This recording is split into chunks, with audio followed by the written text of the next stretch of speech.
Fíjate que sí, Ángel. De hecho, les voy a comentar, estaba yo, a ver si, miren, ver esta revista, la estaba leyendo, está muy interesante, es informante. Y aquí, aquí arribita, vi un tema que dice, los niños no son adultos chiquitos. ¿Y sabe qué? Pues decidimos invitar a la autora del artículo para que ella nos explique exactamente a qué se refiere con el tema. Los niños no son adultos chiquitos y a veces creemos que sí lo son y los tratamos en consecuencia muy mal. Del Hospital de Salud Mental nos visita la psicóloga Mirna Trancoso. ¿Cómo estás, Mirna? Muy ¿Qué tal? bien, Bienvenida, muchas gracias. Buen día. Oye, felicidades por su Muchas revista, está muy buena, ¿eh? Es completamente gratuita, se los quiero avisar, por si usted la ve por ahí en un centro de distribución, tómela porque los contenidos le convienen. Los niños, fíjate que los niños llegan a ser tan inteligentes, nos sorprenden en su capacidad no tan solo de inteligencia, sino de manipulación hacia los adultos también, que a veces consideramos o creemos que pues son como adultos pequeñitos, ¿no? Y empezamos a tratarlos así. Y luego con el temor de no hacerlos tontos, porque así decimos, no los consentimos ni los tratamos como niños chiquitos. Entonces, ¿cómo lo puede hacer un papá para tomar la medida adecuada? Sí, claro. Primero, bueno, pues es muy difícil, ¿no? El ser padre, pues no llegan los niños con un manual, entonces generalmente los padres pues tienen ciertas angustias. A veces pues vemos los extremos, ¿no? O hay algunas conductas que son necesarias que se lleven a atención profesional, tanto psicológica o psiquiátrica, y pues probablemente los padres piensan que es normal. Y también pues tenemos el otro extremo, ¿no? De que a veces los niños se comportan de una manera que todavía es esperada para su edad que se comporten, y que los padres piensen que esto no es normal. Entonces, bueno, pues tenemos aquí, hay varias situaciones que ahorita pues vamos a mencionar brevemente. Por ejemplo, lo de los berrinches. O sea, hay los niños, sobre todo pues los pequeños, desde pues no sé, pues, 1 año y medio, todavía hasta los 5 años, pues es normal que algunas veces hagan berrinches porque es la manera en la que ellos están expresando y están demandando pues que quieren algo. Claro que aquí es importante que los padres, pues bueno, primero que ignoren ese berrinche, porque si ellos le dan lo que quieren al niño como para que, ay, ya que se calle, ya que se tranquilice, o qué vergüenza que vamos en la calle, entonces el niño va aprendiendo de, ok, cada vez que yo tengo esta conducta, entonces yo tengo el reforzador que yo quiero. Entonces que los padres no se sientan tan estresados porque los niños hacen algún berrinche, o hay niños que ya están en tratamiento y lo dicen los papás, no, es que el tratamiento no le está funcionando porque ayer me hizo un berrinche otra vez.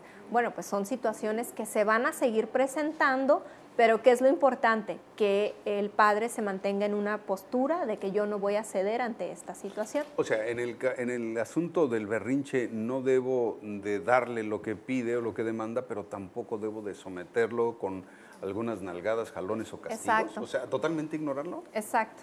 Qué difícil, ¿no? Sobre todo para algunos papás, porque cuando nos toca ver la aplicación de este sistema en la calle, con un niño que va en un avión, por ejemplo, que está en un supermercado y que los gritos y alaridos, pues obviamente molestan a la demás gente. Claro, que aquí es importante que los padres también tengan en cuenta de, bueno, ¿a dónde voy a ir? Por ejemplo, eso, si es un lugar que es público, si vas a ir a un restaurante, probablemente sería conveniente ir a un lugar donde tengan un área de juegos para niños, porque si tú esperas que vayas a un restaurante y que un niño pequeño esté pues con las copas de vino y sentado ahí escuchando la música durante horas, pues no, o sea, volvemos, no es un adulto, es un niño, entonces solamente va a estar un cierto tiempo sentado y posteriormente pues necesita estar haciendo otra actividad. Esto es otro de los puntos, a veces los padres quieren que ya sea que los niños obedezcan inmediato, y aquí debemos de tener en cuenta que son dos cosas. A veces necesitamos que paren una conducta indeseable, por ejemplo, cuando están siendo groseros o si hay una agresión física, o cuando queremos que empiecen a hacer algo. Por ejemplo, ve y tiende tu cama, ve y recoge tu cuarto, ¿no? Entonces, son técnicas diferentes, estrategias diferentes que se pueden utilizar en cada uno de las situaciones. ¿Sí? Por ejemplo, otra situación frecuente es cuando se pelean entre hermanos. También los papás a veces se angustian y dicen, es que yo quiero que se amen y que se lleven súper bien. Bueno, es normal que haya cierta rivalidad entre los hermanos, y a veces que entre ellos discutan, que se peleen. Los niños, los varones generalmente incluso pues a veces es físico, pero aquí es importante también el criterio del papá. Obviamente, si ves que ya el niño está en peligro, pues bueno, ahí sí vas a intervenir, ¿no? Pero si es como una discusión de no, este juguete es mío, ya no quiero jugar contigo, o no sé, una discusión sencilla, pues dejarlos, porque ellos también tienen que ir aprendiendo cómo van a solucionar ese tipo de conflictos. Entonces también no es algo que sea tan grave, ahí vamos a ir como midiendo las situaciones.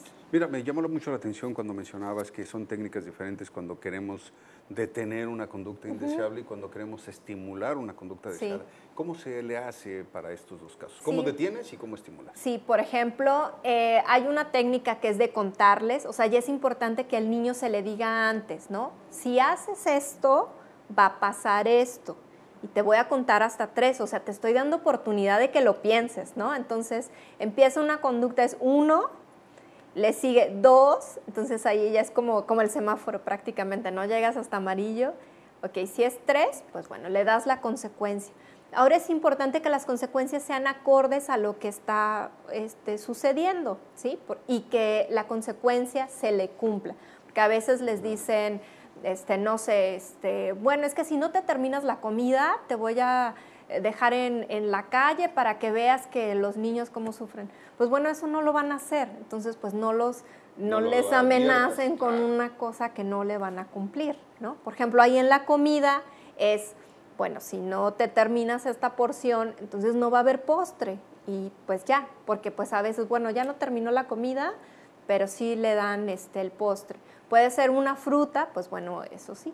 Y ir midiendo, por ejemplo, las porciones también. A veces esperas que te comas un plato enorme como un adulto y pues bueno, los niños pues también en edades van comiendo las porciones de manera diferente. Y de veras que eso es tan frecuente, ¿no? O sea, porque ¿quién le dice a la mamá cuál es la medida de la porción para un niño dependiendo de su edad? Pues al cálculo o lo que le dijo la mamá de ella o la abuelita, ¿no? Exacto. Entonces los chiquitines terminan pretendiendo que coman cantidades que pues obviamente son imposibles. Y aquí es importante pues que tengan también la asesoría del pediatra, o sea, si el niño está en los estándares de talla y de peso, que pues el niño esté sano, pues bueno, pues las mamás a veces se estresan también mucho porque quieren que coman pues absolutamente todos los alimentos y en grandes cantidades, pues a veces el niño requiere en ese momento menos cantidad, a veces van a comer más, pues porque empiezan a crecer. Claro. Claro. Entonces. ¿Y la conducta deseada? Es decir, ¿cómo estimulamos la conducta deseada? La conducta deseada es importante que los padres también sean como el modelo de esa conducta. Por ejemplo, si yo quiero que el niño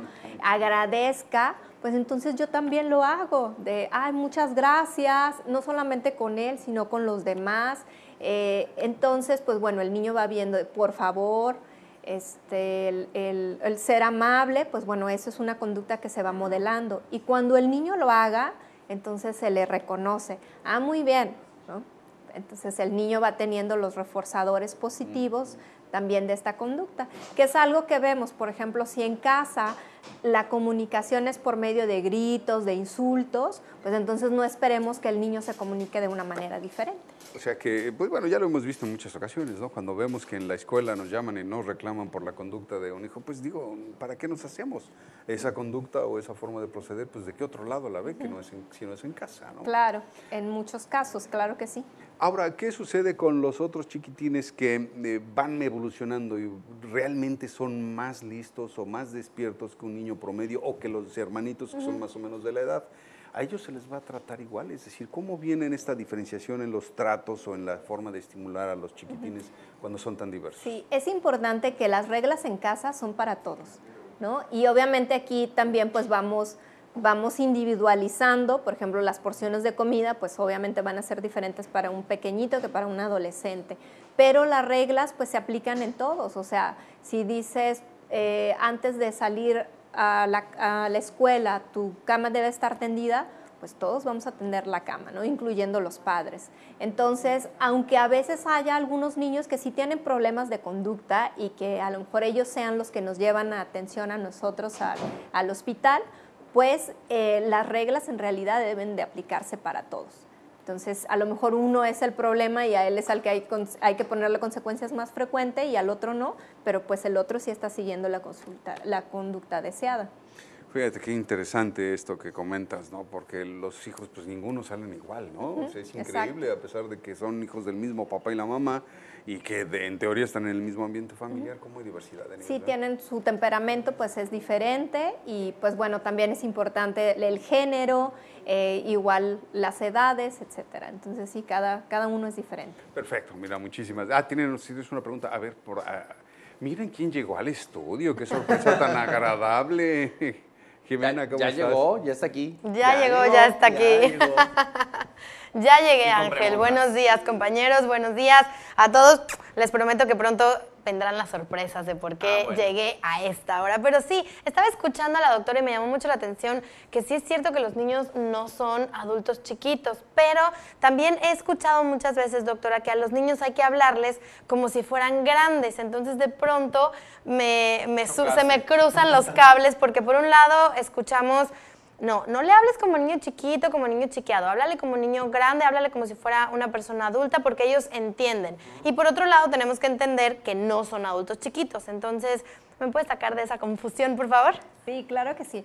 Pues bueno, realmente, o sea, aquí son dos cosas diferentes. Una es el lenguaje, o sea, de cómo le hablas, de a lo mejor como bebé, de, ay, pues no sé, hasta hacen los sonidos diferentes, como que se le habla a un bebé, pues Ay, bueno, eso. cosito Sí, exacto. bonita. A lo mejor, pues bueno, ya el niño ya no es un bebé, ya no tiene meses, entonces ya no es recomendable que se les hable de esa manera.